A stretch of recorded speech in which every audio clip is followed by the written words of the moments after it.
Mesdames, Messieurs, bonjour, bienvenue dans le 15h de Télé Djibouti, dans l'actualité de ce lundi 6 juin. Les forces armées djiboutiennes ont célébré aujourd'hui le 45e anniversaire de leur création.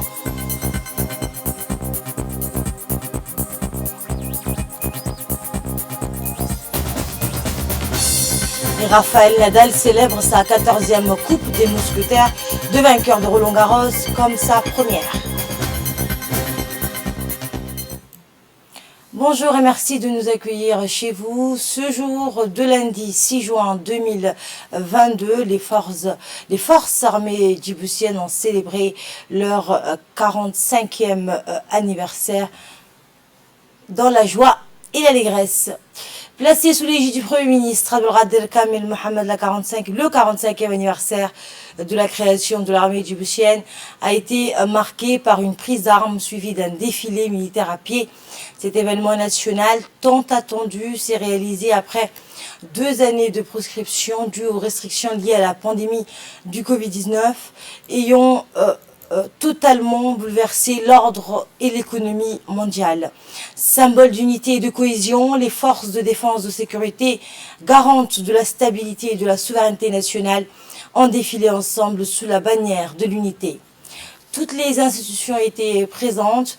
Au total, plus de 1400 hommes et femmes portant l'uniforme se sont rassemblés ce matin à la place du rapport du Centre d'instruction technique et tactique d'Ambouli du camp Shah Osman. Ont assisté à cette cérémonie les membres du gouvernement, les forces amies stationnées à Djibouti, les attachés de défense des pays amis et bien d'autres officiels. À son arrivée, le Premier ministre Abdelkader Kamel Mohamed a été accueilli par le chef d'état-major général des armées, le général de corps d'armée Zekele Cheikh Ibrahim, en présence du général de brigade Tahir Ali Mohamed, chef d'état-major de la défense, et du colonel Dahir Hassan Abedid, commandant des troupes pour cette cérémonie. Puis ensemble, ils ont effectué la traditionnelle revue des troupes pour les honneurs. Notons qu'après l'accueil, le Premier ministre a salué le drapeau national, suivi de l'intonation donc de l'hymne national. Pour la cérémonie commémorant le 45e anniversaire de la création de l'armée djiboutienne, colonel Dahir Hassan Abedid, commandant des troupes, met devant son excellence.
Et dans un discours prononcé à cette occasion, le général Zakaria Cheikh Ibrahim a dressé un bilan des réalisations et des activités des forces armées djiboutiennes de l'année écoulée, entre autres l'acquisition des nouveaux matériels permettant d'augmenter l'opérationnalité des régiments dans l'accomplissement de leur mission. Écoutons un extrait de son discours. Du 45e anniversaire de nos forces armées m'offre l'occasion de rendre l'hommage de la nation à nos vaillants soldats qui ont sacrifié leur âme pour défendre la patrie. En leur mémoire, je vous invite à observer une minute de silence pour lire la Fatiha. La cérémonie du 6 juin est pour nous un moment de bilan et de réflexion afin de définir nos objectifs et nos priorités pour une projection vers un avenir que l'on souhaite toujours meilleur.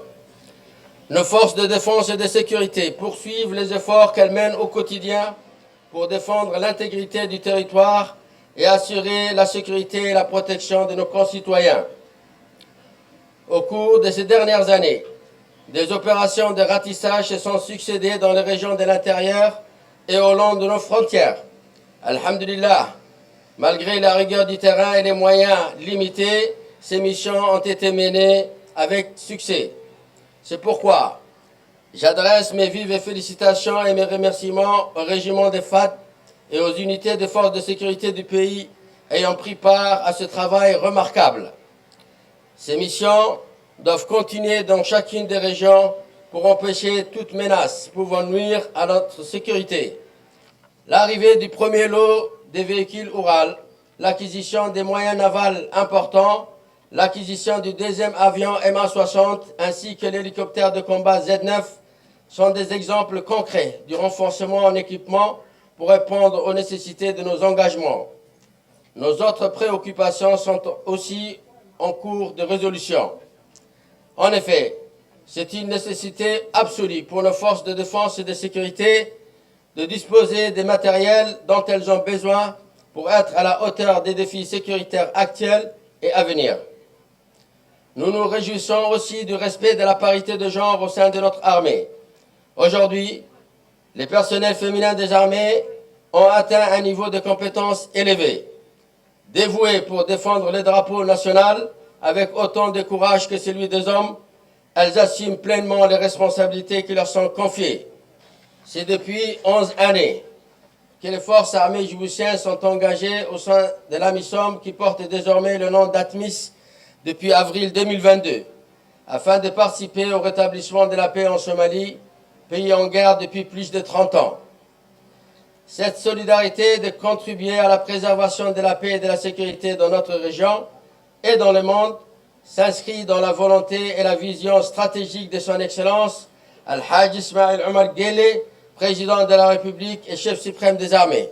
Outre leur action louable à caractère humanitaire au profit de nos frères somaliens, nos hommes ont pu, malgré toutes les difficultés, libérer plusieurs villes et rétablir la sécurité dans leur zone de responsabilité.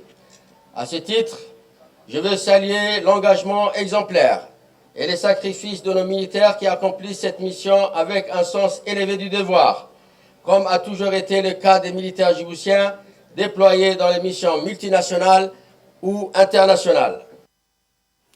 Poursuivant son allocution, le chef de cabinet du SEMGA, Mohamed Rayad, a souligné la montée en puissance des différentes composantes des forces armées djiboutiennes, chacune dans ses domaines. Nous le réécoutons. À la politique de haute portée sociale de son Excellence le Président de la République, un toit pour tous, nous contribuons énormément à doter nos militaires d'un logement qui est un patrimoine important dans la stabilité et l'épanouissement des familles des militaires.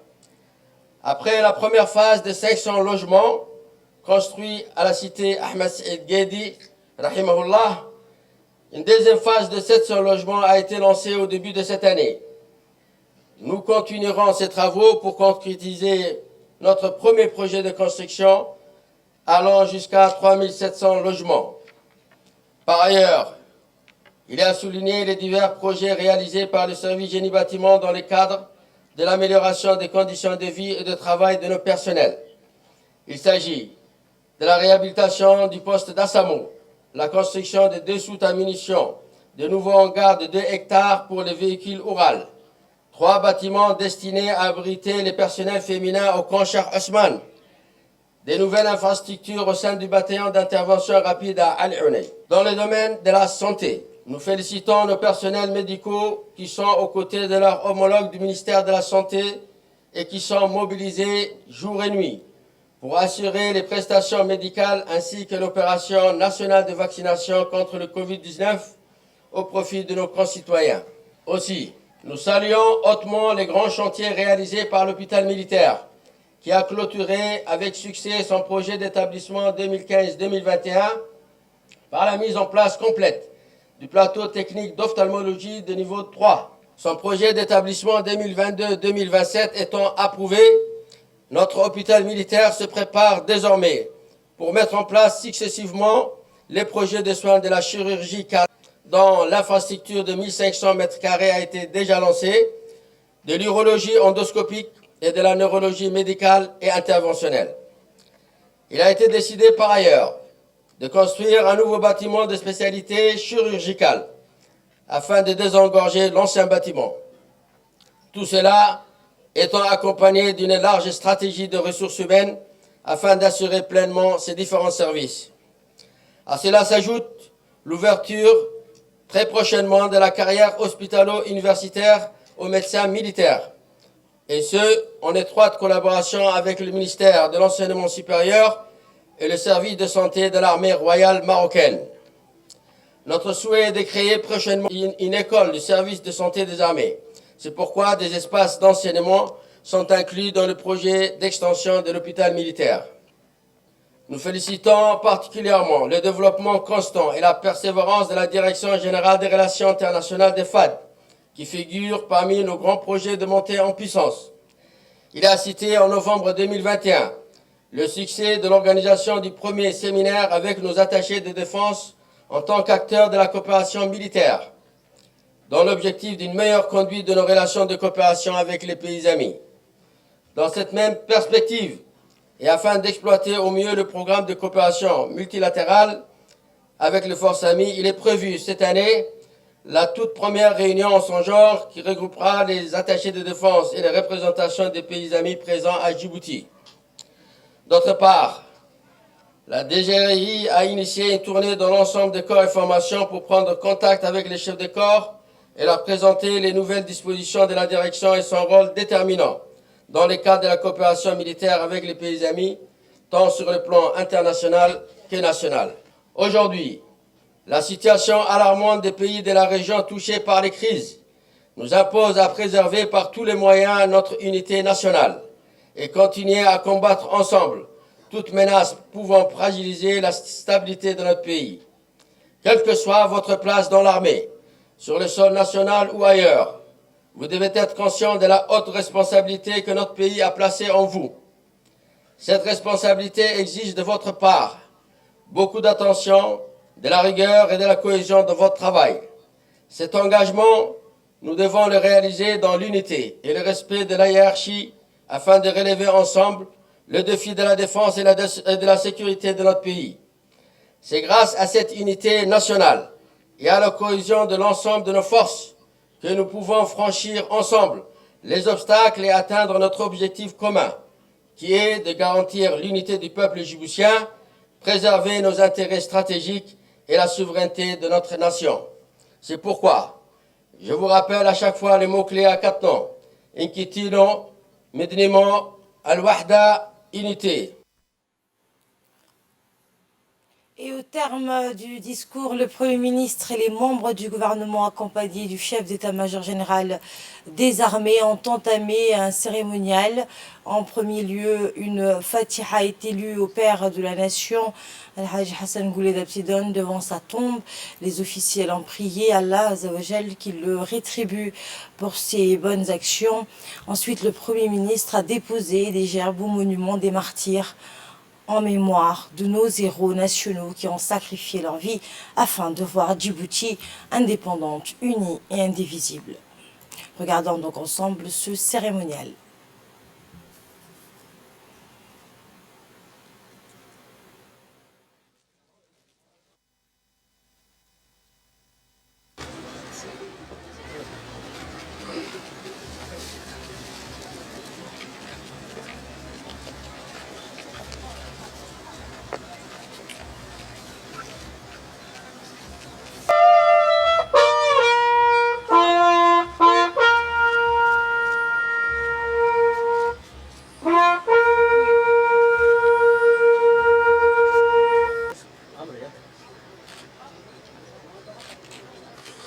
أعوذ بالله من الشيطان الرجيم ولا تحسبن الذين قتلوا في سبيل الله أمواتا بل أحياء عند ربهم يرزقون فرحين بما آتاهم الله من فضله ويستبشرون بالذين ولا هم يحزنون صدق الله العظيم.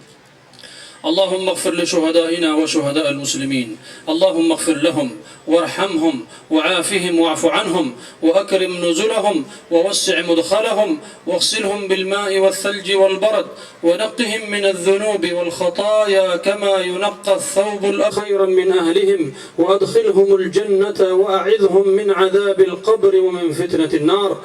اللهم لا تحرمنا أجرهم واغفر اللهم لنا ولهم ولجميع أموات المسلمين. الفاتحة لهم. Et par la suite, le Premier ministre et l'ensemble des invités ont assisté au défilé militaire à pied. La musique nationale a ouvert l'événement avec son orchestre composé de divers instruments. Ensuite, le défilé a pu débuter. Ce défilé est composé de 2 blocs. Le premier bloc défile sur une mélodie orchestrée par la musique nationale. Et le deuxième bloc, quant à lui, défile en chantant. Chaque bloc de défilé a sa spécificité. Et dans les 2 cas, la difficulté résidait dans la synchronisation des pas avec la mélodie. Découvrons ensemble les meilleurs moments du défilé.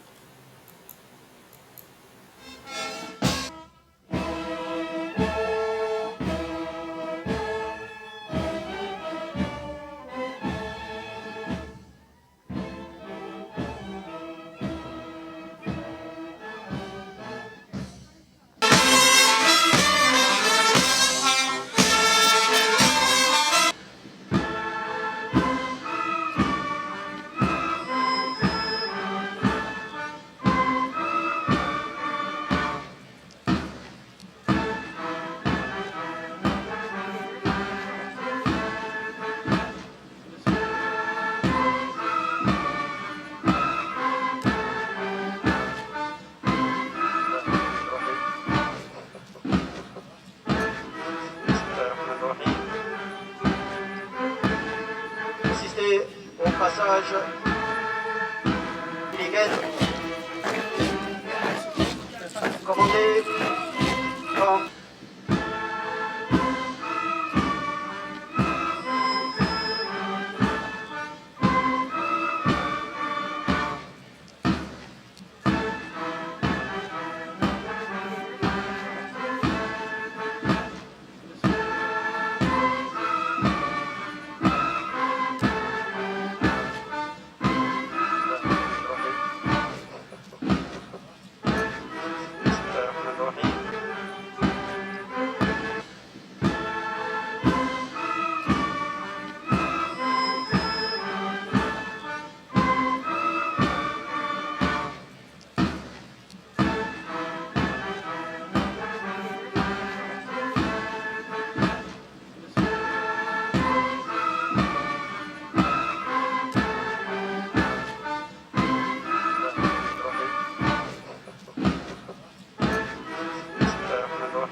passage.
Général, on assistait au passage des militaires du CCO.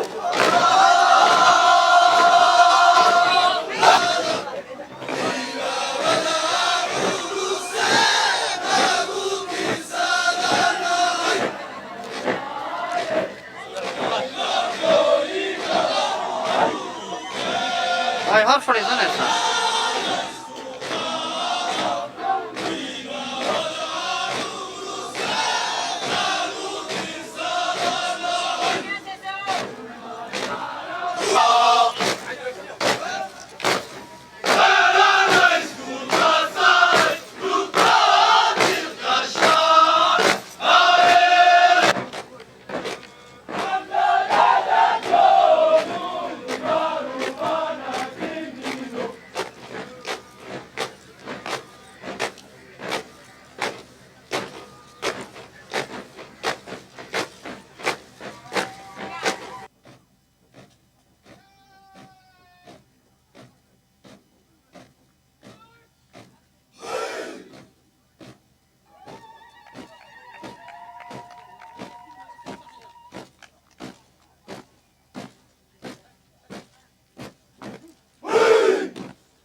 Cette commémoration du 45e anniversaire, donc marquant la création des forces armées djiboutiennes, s'est poursuivie par des chants, par le groupe folklorique Harbi autour d'une collation. Ces chants patriotiques rappellent le long chemin entrepris pour cette indépendance. Voici un extrait.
Et c'est l'heure de retrouver l'appel de la prière d'Al-Asr. Je vous retrouve tout de suite après pour le reste de l'actualité. C'était l'appel à la prière. Bienvenue si vous nous rejoignez sur Télé Djibouti.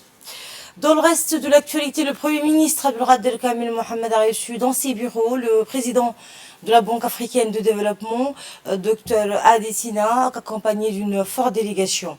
Le président de la Banque africaine de développement est à Djibouti pour amorcer et insuffler un nouvel élan sur le partenariat et la coopération entre la République de Djibouti et la Banque africaine de développement.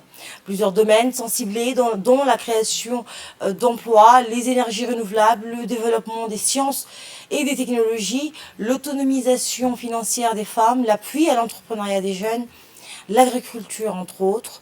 Dr Akinwumi Adesina a indiqué au Premier ministre Abdelrad Kamel Mohamed son soutien pour la réalisation et la concrétisation de tous ces projets.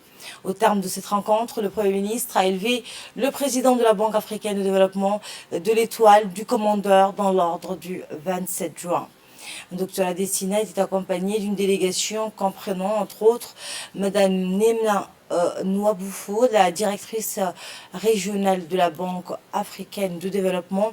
Côté djiboutien, le ministre de l'économie et des finances, chargé de l'industrie, Ilyes Moussa Douale, du chef du cabinet de la primature et de la directrice de la communication à la primature, Choukri Ali, en prépare à cette rencontre. Écoutons le président de la Banque africaine de développement, c'était juste après son entrevue avec le Premier ministre. Un entretien avec son Excellence, Monsieur le Premier ministre. C'est un entretien très important après mon engagement avec son Excellence, Monsieur le Président. Donc, je suis vraiment très touché parce que c'était une discussion très importante. On a discuté plusieurs de choses. On a discuté notre soutien pour le pays de Djibouti. Et ce soutien, c'est un soutien très important parce que nous donnons déjà le financement pour la Djibouti d'un montant de 200 millions de dollars américains. Et ces financements de 200 millions de dollars américains couvrent différents volets. Il y a le volet de le financement de l'énergie, les lignes de transmission de l'énergie qui vient directement de l'Éthiopie vers ici, qui a beaucoup fait pour votre pays en baissant le prix de la production d'énergie, mais aussi au niveau de la tarification de l'énergie a beaucoup baissé. Et vous avez changé la dépendance de l'énergie fossile qui était à 100%, aujourd'hui à 15%. Nous avons eu l'occasion de discuter concernant notre financement pour l'énergie géothermique dans ce pays. Et cette énergie géothermique, ça va aussi augmenter la dépendance de pays sur l'énergie renouvelable. Et nous avons aussi eu l'occasion de discuter sur les systèmes routiers qui allient déjà l'Éthiopie et la Djibouti, et aussi le financement pour les systèmes routiers qui lient le Djibouti aussi avec le Somalie. J'ai eu l'occasion de parler avec Monsieur le Premier ministre concernant le système de création d'emplois pour les jeunes, parce qu'il y a tellement le défi concernant le chômage pour les jeunes. Donc la Banque africaine de développement travaille à l'heure actuelle sur la création de nouvelles institutions qu'on appelle les banques pour l'investissement dans l'entrepreneuriat de jeunes africains, qui va soutenir le financement pour les jeunes africains, leurs entreprises et tout cela. Donc, ce sera quelque chose de très important pour nous à lancer ici. Et j'ai discuté aussi avec le Premier ministre concernant l'importance pour ce pays de se développer au-delà du port, parce que j'ai discuté ça avec son Excellence, Monsieur le Président. Sans transition, hier, le Kepinski Palace Hotel a servi d'auditorium pour un dialogue entre le président de la Banque africaine de développement, qui est en visite de 48 heures à Djibouti, avec le ministre des Finances et avec la société civile. Dans une discussion panéliste, le ministre de l'économie, le président de la Banque africaine de développement, la directrice régionale de la Banque africaine de développement, le ministre de l'enseignement supérieur, le ministre de l'agriculture ont pu échanger sur les thématiques dont notamment la jeunesse, l'emploi, l'agrobusiness, la sécurité alimentaire, les secteurs à fort potentiel d'opportunité. Le président de la Banque africaine de développement, Dr Adesina, a partagé avec l'auditoire sa vision pour atteindre une Afrique plus prospère, moins dépendante de l'extérieur. L'invité de Mar, qui est un ancien ministre de l'Agriculture du Nigeria, a exposé les différents instruments mis à disposition par la Banque africaine de développement pour développer le continent. Il a notamment parlé des 5 priorités de développement de la BAD depuis qu'il est devenu président. Il s'agit d'électrifier l'Afrique, nourrir l'Afrique, intégrer l'Afrique, industrialiser le continent et améliorer la qualité de vie des Africains. Le président de la Banque africaine de développement a notamment parlé de son ambition, de son ambitieux programme doté de 1,5 milliard de dollars pour développer l'agriculture en Afrique. En tant que ministre de l'Agriculture du Nigeria, il avait initié et conduit avec succès des programmes pour appuyer les agriculteurs.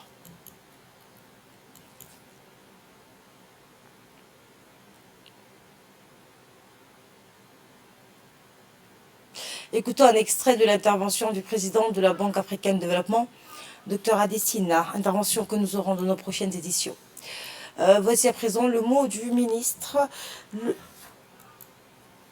Et à Tadjoura a eu lieu hier le lancement du symposium de la santé sous le haut patronage du ministre de la Santé, Dr Ahmed Rable, un événement pour les professionnels de la santé ainsi que pour toutes autres personnes venues en masse pour honorer de par leur présence à cette journée hautement symbolique. Ce symposium de la santé va permettre d'évaluer les réalisations et perspectives de la santé et de discuter sur les voies et moyens pour créer une plateforme susceptible de renforcer et de doter notre pays d'un système de santé fort et équitable.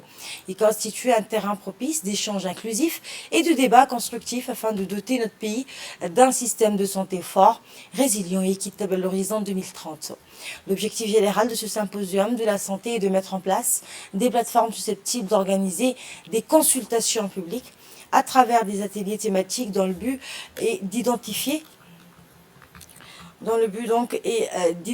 les réformes sanitaires nécessaires, de donner la parole à la société civile, les locales, les chefs coutumiers, ainsi que les religieux, afin que ces derniers puissent exprimer leurs doléances et soulever les problématiques relatives à la santé pour atteindre la couverture de santé universelle à Djibouti. Il y a eu des échanges fructueux entre les professionnels de la santé, la société civile, les locales et les chefs coutumiers sur la question d'amélioration des structures sanitaires, mais aussi évoquer les difficultés, les contraintes existantes pour atteindre l'objectif à l'horizon 2030. Outre le ministre de la Santé, la secrétaire d'État chargée des investissements et du secteur privé, le médecin-chef de la ville de Tadjoura, la société civile, les locales, les chefs de village, ainsi que les chefs coutumiers et religieux en préparent à cet événement. Le préfet de la ville, Hassan Dabélé, a souligné l'importance de la tenue d'un tel événement qui reflète, a-t-il dit, la décision politique qui se veut d'organiser, de créer une plateforme d'échange avec la société civile, ainsi que les locales et les chefs coutumiers et religieux pour aller à une amélioration du réforme sanitaire et par conséquent atteindre la vision sanitaire à l'horizon 2030. Nous l'écoutons. La notion du système de santé va au-delà de celle des systèmes de soins. Le système de santé relève des choix politiques, d'une conception morale et éthique de la santé et du bien-être de l'ensemble de la population. Notre pays a constamment mis en place des réformes législatives et institutionnelles tangibles visant à renforcer notre système de santé.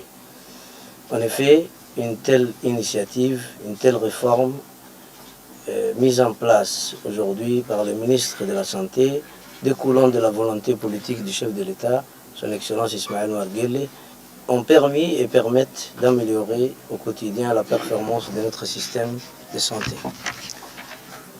Mesdames et messieurs, ce symposium régional de la santé qui nous réunit aujourd'hui a pour objectif d'identifier les facteurs qui limitent la performance de notre système de santé, de réfléchir sur les pistes de solutions qui peuvent l'améliorer et de poser les questions qui permettront de nourrir le symposium national.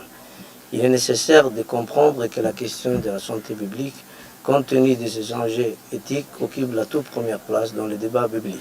Mesdames et messieurs, cet événement est historique, tant au niveau territorial que national, du fait qu'il va favoriser la capitalisation de l'expérience permettre une forme de décloisonnement entre services et acteurs sur le terrain, favoriser l'exercice de la démocratie sanitaire. Enfin, je voudrais dire que le système de santé doit aller au-delà de la prestation de soins et agir sur les facteurs sociaux, environnementaux et économiques complexes qui influent sur la santé. Et c'est pour cette raison-là qu'une action multisectorielle est essentielle pour relever les défis d'aujourd'hui et de demain. À cet égard, j'invite l'ensemble des différents acteurs à participer activement à ce travail de réflexion. Sur ce, merci de votre attention. Prenons la parole à son tour. La ministre de l'Investissement, dans son intervention, a mis en exergue les efforts constants mis en place par le gouvernement pour protéger au mieux la population djiboutienne dans toutes ses composantes et sur l'ensemble du territoire national. En poursuivant son intervention, la ministre a remercié les autorités régionales et les chefs coutumiers et religieux qui n'ont ménagé aucun effort pour la réussite de lancement de cette journée. Le ministre de la Santé, Dr Ahmed Rableh, a dans son intervention rappelé que le système de santé à Djibouti a évolué à tous les niveaux, et ce depuis 1999. Nous l'écoutons. Je suis très heureux donc d'être là ce matin dans cette région. Nous avons commencé ce matin sur tout l'étendue du territoire le symposium sur la santé. Et ce symposium est un exercice qui a été voulu par le chef de l'État, chef du gouvernement, Al-Hajj Ismaël Omar Guelleh. C'est un exercice qui est fondamental pour nous. Pourquoi il est fondamental? Parce que, comme vous le savez, à la suite du Covid-19, le monde a changé. Et à la suite également des changements climatiques, l'épidémiologie des maladies a changé. Le monde a changé. Et dans ce cas, notre système de santé doit évoluer et changer également dans la même perspective. Nous devons avoir un système de santé fort, résilient, mais également accessible pour tous. Nous devons avoir une médecine pour tous et partout. Pour avoir et pour bâtir vraiment ce système de santé, nous ne devons pas seuls décider dans les 4 murs de ministères ou bien à Djibouti-Ville. Nous devons avoir une démarche inclusive. Nous devons avoir une démarche participative. Nous devons avoir une démarche qui inclut également les bénéficiaires, qui inclut également la société civile, les populations. Nous devons les écouter. Nous devons leur demander quelles sont leurs préoccupations. Il faut comprendre que la santé est un département qui a des déterminants de la santé multisectoriels. La santé seule ne peut pas aller loin si les autres déterminants de la santé ne sont pas là. S'il n'y a pas d'eau, s'il n'y a pas d'assainissement, s'il n'y a pas la route, s'il n'y a pas l'hygiène, s'il n'y a pas l'éducation, la santé ne peut rien faire sans ces déterminants. C'est ce que nous appelons les déterminants de la santé. Donc, pour ce qui concerne le ministère de la Santé, nous sommes résolus, en tout cas, à bâtir un système qui intègre tout le monde et qui ne laisse personne au bord de la route. Et un mot en sport pour clore cette édition de la rédaction. Rafael Nadal a remporté hier la finale de Roland-Garros face à Casper Ruud, roi incontesté de la porte d'Auteuil. Il a soulevé sa 14e coupe des mousquetaires, 14 finales de Roland-Garros, 14 finales remportées. Rafael Nadal a continué d'écrire la légende de l'Open de France hier. Face à Casper Ruud, il ne lui a fallu que 3 sets pour soulever une nouvelle fois la coupe des mousquetaires. Sa 22e victoire en Grand Chelem. Un record absolu, il compte désormais 2 longueurs d'avance sur ses 2 rivaux historiques, Roger Federer et Novak Djokovic. Et c'est sur ce point que prend fin cette édition de la rédaction. Merci à vous de l'avoir suivi. Prochain rendez-vous, on se retrouve à 22 h pour un nouveau journal et avec le même plaisir. Agréable après-midi à toutes et à tous.